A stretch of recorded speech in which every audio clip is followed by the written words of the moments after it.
Ils nous ont oubliés, bah, c'était mon édito de cette année. C'est vrai que ça a été difficile, notre année. Donc je me suis dit que c'était bien pour un titre aussi de spectacle. Non, en fait, si on doit parler aussi de ce qui nous est arrivé, c'est vrai que les projets en création aussi ont souffert parfois des calendriers de reprise des équipes, etc. Donc il y a des projets aussi qui sont décalés en création. C'est vrai que j'ai fait un travail sur Bernard à partir d'une pièce de théâtre, Le Neveu de Wittgenstein, et que je m'étais dit jamais je reviendrai à Bernard, parce que j'avais l'impression d'avoir beaucoup raconté, notamment dans son rapport à la musique et dans son rapport à la famille, avec tout de même cette petite, ce petit regret que dans sa prose, je trouve qu'il y a quelque chose de plus fort encore dans la question de l'obsession, mais aussi de la farce, puisque c'est quand même une farce mélancolique aussi toujours. Et donc La Plâtrière, c'est un de ses premiers romans qui est encore pris dans... Bernard est encore chroniqueur judiciaire, il y a encore toute cette question du fait divers et de l'enquête. Et en fait, c'est une enquête sur un couple qui s'est isolé dans une plâtrière, lui pour écrire un grand essai sur Louis qui devait être son chef-d'œuvre absolu, et elle qui est infirme et qui le suit là dans des conditions un peu catastrophiques, de froid, et finalement il finit par la tuer un soir de Noël par court-circuit, par épuisement, mais voilà, toute l'idée du spectacle, c'était aussi de se confronter à la question du suspense, en tout cas de la reconstitution, qui est une question, je trouve, théâtrale, au sens où ça manie aussi le vrai et le faux, qu'est-ce qui est vrai, qu'est-ce qui est faux.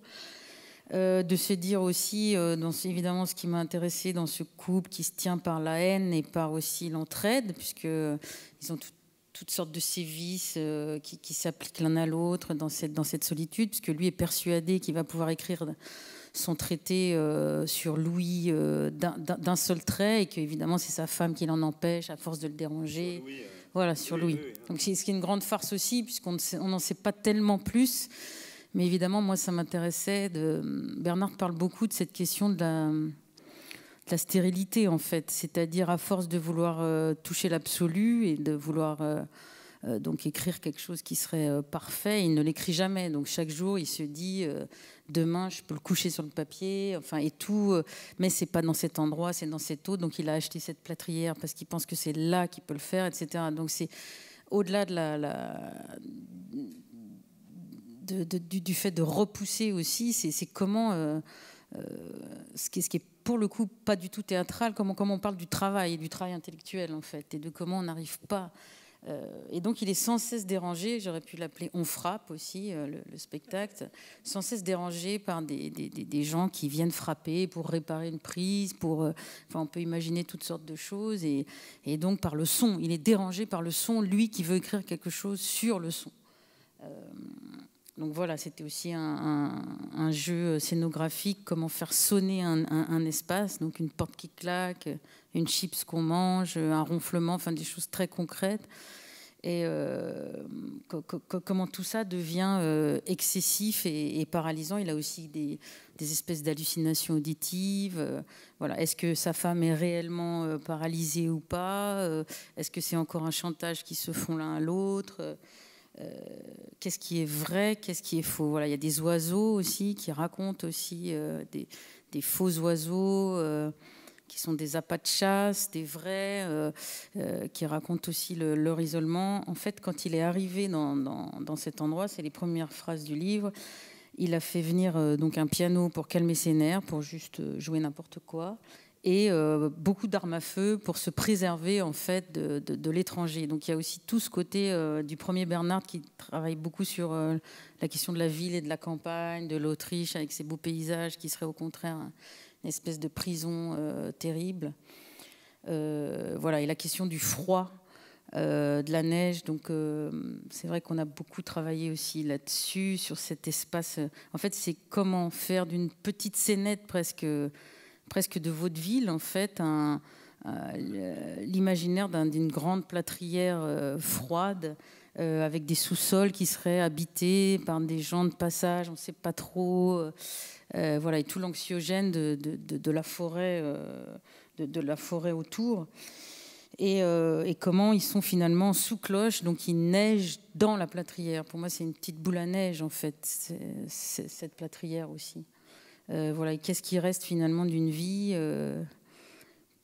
pas grand-chose, des objets recouverts, quelques bibelots recouverts par la neige, parce qu'en fait, avant cet enfermement dans la plâtrière, ils avaient eu une vie faste, puisqu'elle avait voulu beaucoup voyager pour lutter contre cette maladie. Et c'est aussi ce jeu qu'a souvent Bernard sur la question de la survie, en fait. Et ils se font livrer à manger, par exemple, et ils restent des heures dans l'obscurité, affamés, parce qu'ils n'arrivent même pas à survivre tout seuls. Donc je trouvais aussi que ça racontait évidemment la question du confinement. Alors je serais assez curieuse de savoir, après ce qui nous est arrivé, si ces confinements bernardiens, qui sont quand même une recherche de misanthropie, qui était un combat un peu XXe siècle, on va dire, comment ça résonne aujourd'hui. Et du coup, pour rajouter de l'enquête à l'enquête, c'est vrai qu'on a aussi travaillé sur des pensées plus féministes, comme Vinciane Després, Habiter en oiseau, etc. Et comment aussi cette forêt autour pourrait peut-être ramener une autre pensée qu'une pensée misanthrope, souvent assez misogyne aussi, que peut avoir Bernard. Mais que j'aime aussi parce qu'il y a quelque chose d'inversé, quoi, puisque cet homme doit prendre soin de sa femme, faire tous les soins et en même temps écrire. Donc c'est l'homme au foyer, artiste, et comment il arrive à... Voilà. Et la méchanceté drôle, dans un poème musical, puisqu'il y a aussi un musicien dans cette forêt qui fait sonner tout ça. Et c'est d'ailleurs la première fois que je laisse vraiment le son... à quelqu'un sur scène, quoi.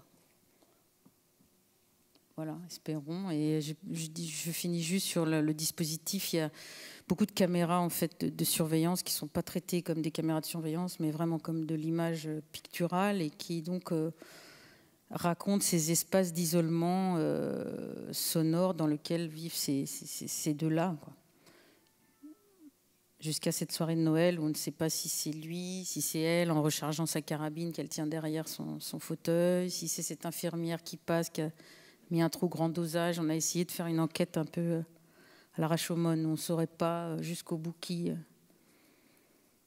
puisque c'est pas vraiment le sujet. Le sujet, c'est comment survivre à l'autre. Et ça, vous le savez bien aussi, c'est difficile.